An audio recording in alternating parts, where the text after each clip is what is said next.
Benarkah generasi strawberry itu lembek? Kerja dikit, burn out. Dikritik sedikit, resign. Pernah dengar kalimat itu? Atau mungkin kamu sering disebut dengan generasi strawberry?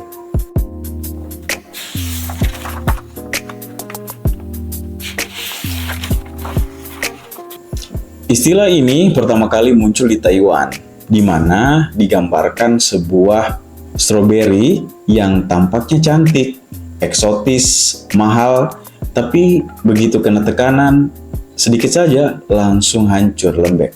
Bahkan rasanya asam. Apakah Gen Z selama itu? Atau para boomers yang terlalu keras kepala dengan standar masa lalu mereka? Hari ini kita akan bedah pro kontra boomers dan Gen Z.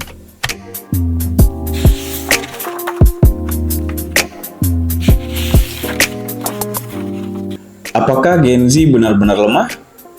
Jawabannya tidak sederhana, ya atau tidak. Mari kita lihat dari dua sisi secara objektif. Yang pertama, Gen Z itu lemah. Kenapa lemah? Karena boomers berpendapat bahwa generasi Z itu sangat mudah untuk resign. Mulai dari pekerjaan, mereka tidak akan bertahan lama. Mereka hanya bisa bekerja 6-1 bahkan 2 tahun. Ketika itu tidak relate atau tidak selaras dengan keyakinan mereka, ideal mereka tentang pekerjaan, mereka akan resign. Kemudian yang berikutnya adalah Gen Z itu kurang inisiatif. Boomers berpendapat bahwa Gen Z betul-betul bekerja ketika moodnya bagus. Tapi ketika moodnya tidak bagus atau mengalami mood swing, dia tidak akan bisa maksimal untuk bekerja. Yang selanjutnya adalah Gen Z menurut mereka tidak memiliki wisdom atau kemampuan mengambil pelajaran dari satu pengalaman hidup mereka. Maksudnya adalah Gen Z kurang memiliki kemampuan untuk mengambil pelajaran baik dari pengalaman hidupnya, di mana maksudnya adalah ketika mereka gagal, mereka kurang mengambil pelajaran dari kegagalan itu. Bahkan dari peristiwa keberhasilan di hidup mereka, mereka kurang atau tidak mampu mengambil hikmah pelajaran dari situ. Itu kata boomers. Bahkan fakta di lapangan antara bos tua dan karyawan muda itu selalu berbeda pendapat, mulai dari tuntutan kerja sampai dengan gaji. Selanjutnya, fenomena di dunia pendidikan antara guru dan siswanya, di mana siswa beranggapan bahwa metode pembelajaran sudah ketinggalan zaman. Kemudian, di dunia kampus antara dosen tua dan mahasiswanya, di mana mahasiswanya berpendapat bahwa tugasnya sangat-sangat berat dan dia butuh healing untuk menyelesaikan tugasnya. Dan bahkan mahasiswa beranggapan bahwa tugas yang diberikan dosen sudah tidak relate lagi dengan zaman sekarang. Selanjutnya, Gen Z dianggap pragmatis. Maksudnya adalah Gen Z selalu berpikir, apa untungnya saya mengerjakan itu? Dia betul-betul melakukan sesuatu ketika betul-betul dia tahu apa untungnya. Sekarang kita masuk di sudut pandang boomers.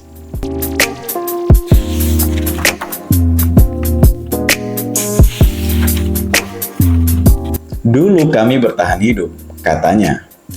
Nah, mari kita lihat dari kacamata baby boomers. Mereka tumbuh di era pasca perang atau masa pembangunan. Bagi mereka, ketahanan itu adalah segalanya.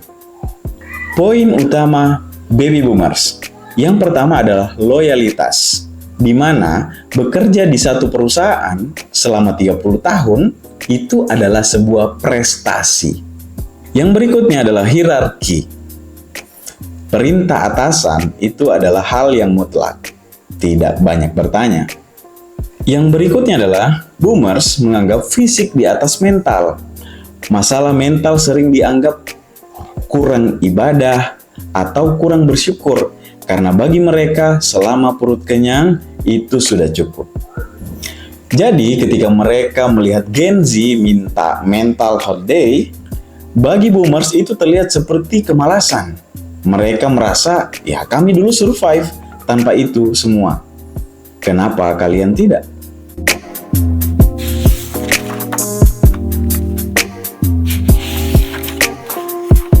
Lalu kita masuk di sudut pandang seorang Gen Z, di mana mereka menganggap bahwa dunia sudah berubah. Sekarang mari kita bela si strawberry. Kenapa Gen Z lebih vokal soal tekanan? Poin utama Gen Z, yang pertama adalah beban kognitif. Boomers mungkin lelah fisik, tapi Gen Z lelah mental. Arus informasi yang sangat cepat menyebabkan otak mereka tidak pernah istirahat. Yang berikutnya, ekonomi yang berbeda. Dulu gaji buruh bisa beli tanah. Sekarang gaji seorang manajer pun itu kesulitan untuk menyicil rumah. Tekanan ekonominya berbeda. Yang berikutnya adalah kesadaran diri. Gen Z tidak ingin hidup untuk bekerja, tapi mereka ingin kerja untuk hidup. Mereka memprioritaskan work-life balance.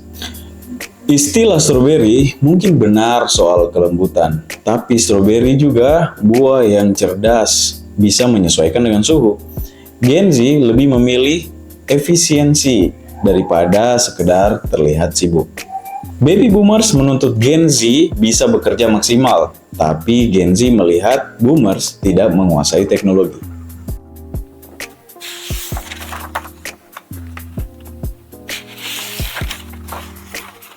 Nah, bagaimana teman-teman dengan penjelasan tadi? Apakah teman-teman merupakan pendukung baby boomers atau kalian adalah pendukung dari Gen Z? Nah, baby boomers juga tidak boleh terlalu menyalahkan Gen Z karena baby boomers itu faktanya mengalami kendala dengan kemajuan teknologi. Berdasarkan informasi yang beredar di media sosial, baby boomers mengalami kendala terhadap kemajuan teknologi. Lalu Gen Z mengalami perubahan emosi yang sangat cepat atau biasanya disebut mood swing. Nah, teman-teman, untuk mengetahui fakta-faktanya, sampai jumpa di episode selanjutnya.